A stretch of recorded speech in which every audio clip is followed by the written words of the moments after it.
Pastor Sue is running a little behind from Chester, so I'm going to go ahead and start the service this morning. Can you please stand and join me in the call to worship? Ashes have been smeared and sins have been confessed. These times they are troubling, this journey it is hard. We follow our faithful Lord. It is God who sustains, not the temptations of this world. We follow our faithful Lord. The Lord is our trust, our protection from harm. We follow our faithful Lord. Come, let us worship the one whom we serve. We follow our faithful Lord.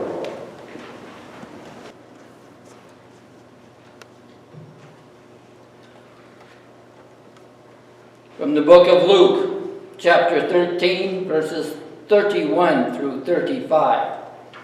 At that very hour, some Pharisees came and said to him, "Get away from here, for Herod wants to kill you." He said to them, "Go and tell that fox for me. Listen, I am casting out demons and performing cures today and tomorrow, and on the third day I finish my work. Yet today, tomorrow, and the next day I must be on my way, because it is impossible for a prophet to be killed outside of Jerusalem.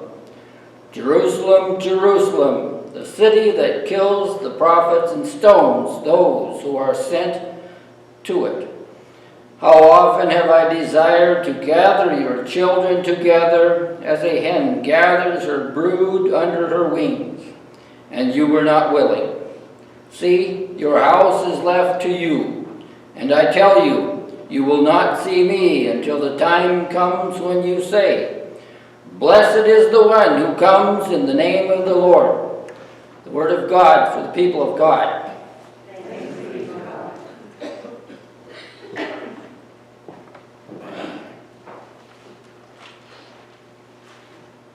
You know, there are several bird metaphors for the relationship between God and God's people in the Old Testament. Often we find the people of Israel finding shelter under God's wings. In Ruth, the book of Ruth, chapter 2, Boaz is commending Ruth for her care of her elderly mother-in-law. She's been left widowed, her sons have been killed, and Ruth is the daughter-in-law who was married to one of her sons that was killed.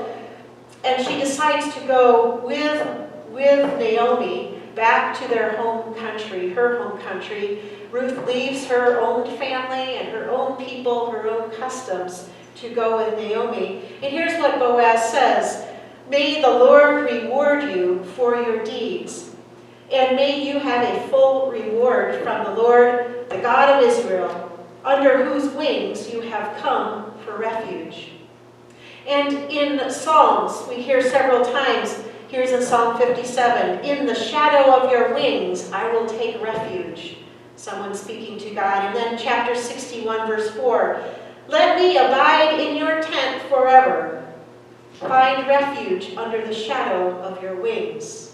And then in chapter 91, verse 4, "For God will from the snare of the fowler and from the deadly pestilence save you. He will cover you with his pinions, and under his wings you will find refuge." And probably most famously is this one from Deuteronomy. You may have heard these lyrics by Bette Midler or Josh Groban in the song, "You Raised Me Up." "As an eagle stirs up its nest and hovers over its young, as it spreads its wings, takes them up and bears them aloft on its pinions." So you can see there's a long history of God using the imagery of wings, but Jesus decides to use the metaphor of a mother hen and chicks right after calling Herod a fox. That's not very comforting, isn't it? When you go on Facebook or YouTube, you can find all kinds of those videos of mother hens fighting versus a hawk, but there are none of the mother hen fighting against a fox because she would not prevail, would she? Somehow, those of us who are raised in a generation of DC Comics or Marvel heroes, we want our heroes to be more powerful, don't we? We want like Spider-Man or Black Widow or the Hornet. And don't forget the Wolverine. If Wolverine's on your side, you feel like you're safe, right? An eagle mother, yes. But a mother hen versus a fox? Well, I was so pleased that a couple of the girls have some experience with raising chickens because most of us have not. In fact, if we were interested in getting chickens or having chickens at all, we would probably go to North 40 right now. There's a sign out there that says, "One Step Chick Stop."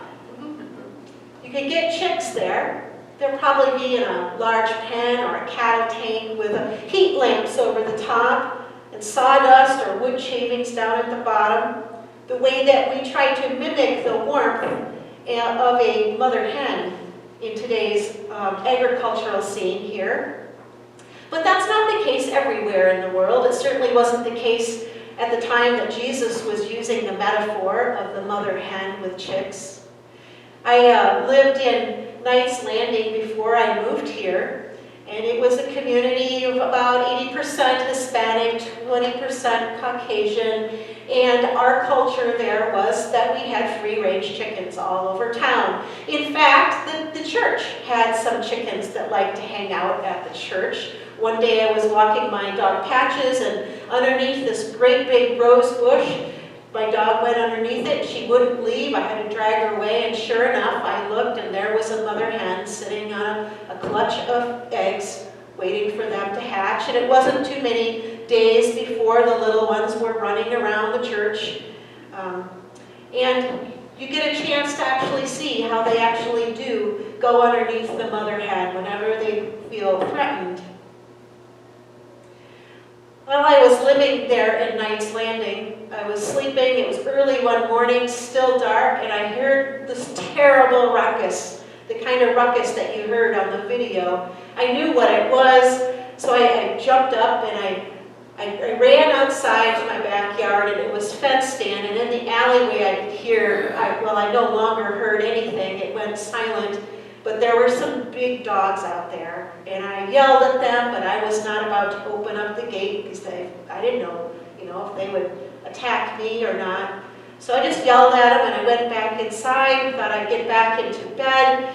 I was just starting to doze off, and all of a sudden I hear beep, beep, beep, like the worst alarm clock you've ever heard, little chirping out there, but it was so loud, it woke me up. So I went back out, and there the dogs were gone, and there in the alleyway, running up and down the alley, was a little yellow chick. I thought, okay, I've got to catch this chick and try to save its life. And it was daylight by then, and I could see what had happened. The eggs had just been hatching when the dogs came by. They were between a cactus and this wooden wall, and there were a lot of the eggs had hatched, some of them not yet. The mother was nowhere to be found. But after I caught that little chick and I was listening, I heard a couple of other peeps. And sure enough, so I started listening, and underneath the oak leaves, I found two more little chicks that were fluffy and alive. And then I found a couple that weren't, that were laying out in the cold. And then I found another one that didn't look like it had been harmed at all, but it was cold.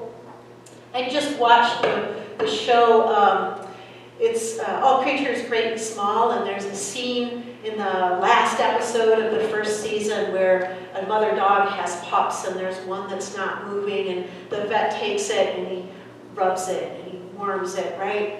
I thought, heck, I'm going to try that, see if I can get this little chick okay, what to lose, right? So I did, and sure enough, it started to move a little bit.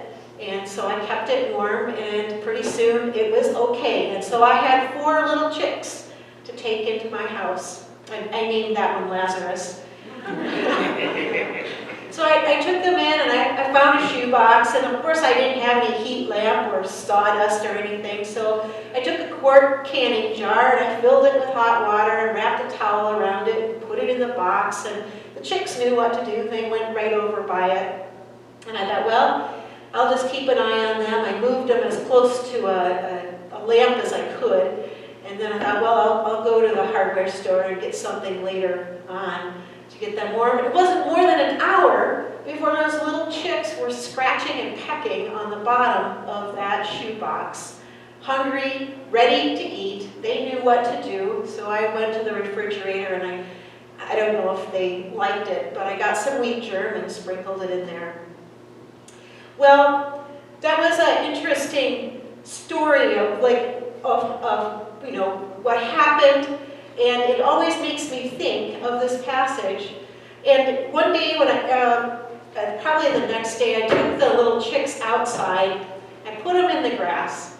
I've got to come out here because I dumped them out, and then I decided to get down on my like this, and the little chicks dove right underneath me because they must have some instinct. Not only do they scratch and peck, but when their mother kind of fluffs out, they must know that they're supposed to get underneath the head. So I started thinking about the fox and the mother hen and the chicks, and how previously the metaphors were so much stronger, but when Jesus uses this metaphor about the mother hen, you kind of begin to see this journey that he's on to Jerusalem. He talks about, you tell that fox that I'm not going to stop doing what God has called me to do. I'm going to keep on curing people. I'm going to keep on preaching the good news today and tomorrow and on the third day. And we get the sense that he knows what's coming, doesn't he? And that we see a new kind of God's love, a love that is a sacrificial love. We know that the mother hen's strategy is different than the mother eagle's, isn't it? The mother hen's goal is to save her chicks, even if it means that she's the one that is taken. So it seems to me pretty appropriate in this time of Lent, as we're heading towards Good Friday, that we remember the sacrifice that Jesus made when he came to teach us how to be his people. But we also need to remember that Easter is coming. We know that our lives are filled sometimes with things that feel like Good Friday, but we cannot forget to be gathered in by God's love, to be comforted and held in that love, because we know that Easter is coming. We think about Ruth carrying the financial and the health care burden of her mother-in-law, and how many of us do the same thing. We care for one another beyond when it begins to hurt, don't we?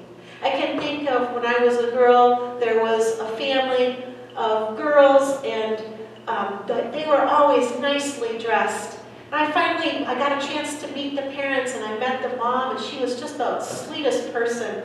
And she always wore her own handmade dresses, so her girls could always look top-notch when they went to school.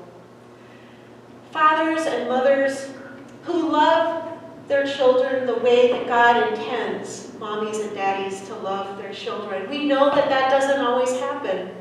We remember that Brother Van came to Montana. In addition to starting churches, he also started hospitals, right? The Deaconess Hospitals are one here in Havre. But he also started orphanages to care for children as well. In our darkest times, we know that goodness will prevail. Last night, my husband and I watched the movie. I'd seen it before, but he hadn't. And it seemed appropriate to watch it. It was called The Darkest Hour.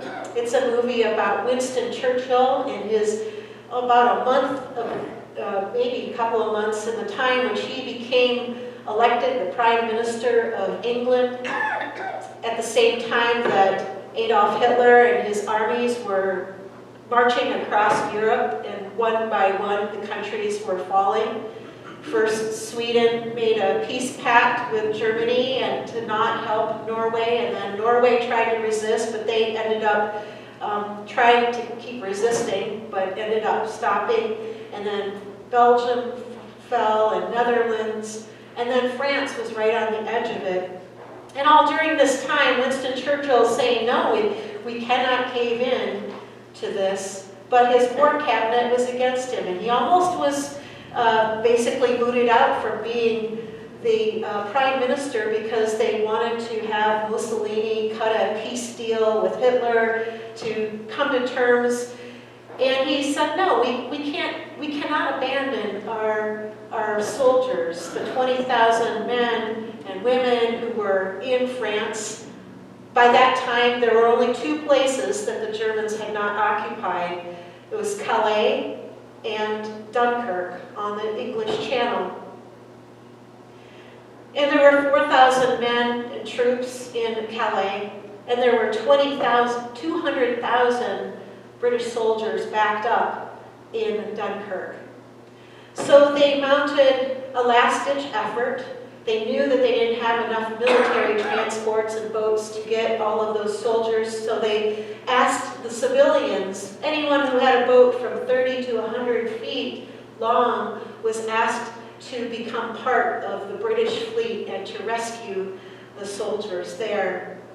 But to do that, the men, the people in Calais had to mount a fierce attack against Germany's soldiers, Hitler's armies, and they were told that there would not be a rescue, that they would not be able to be evacuated, and they would fight to the end, and they did until they were either captured or dead. But the death and the capture of those 4,000 soldiers allowed 300,000 soldiers to escape from Dunkirk. It's an example of that kind of sacrificial love, isn't it?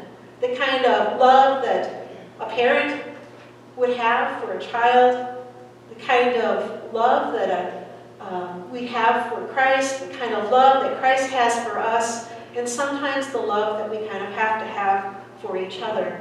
I hope that we never have to face a dark hour like that again. But I know that individually, each one of us has to face things that are difficult, where there's no good choice to be made, but just the choice between two very difficult things or three difficult things. I think we've all been at those places where there were things in our lives that were very difficult, that we needed to pray about, to go to God and say, this isn't good, I don't know what to do, please help me know what to do and stay with me. And in those times, we are indeed coming underneath those wings. We don't align with the foxes, but we find shelter underneath God's wings when we face our darkest hours. When Jesus came, I'm sure a couple of weeks ago we read about him being in the wilderness. And he spent 40 days there. I'm sure he was contemplating all that was going to happen and how difficult it was going to be to fulfill that mission that he was given. And yet we can hear the firm resolve, can't we? Even as he's heading to Jerusalem. So as we head into Lent, further into Lent, reflecting upon our lives and the places where we want to walk closer with God, let us always remember that though Good Friday comes, we know that Easter is there. We believe in resurrection because we are Easter people. I invite you to sing a song that reflects upon the entire life of Jesus. It's called Lord of the Dance. I'm hoping that will be on the piano because it's a very lively tune and is one that we can dance to. It's lighthearted. It's from the Appalachian Spring by Aaron Copeland, and it's one that really reflects upon the life of Jesus and what he's calling us to do. Number 261.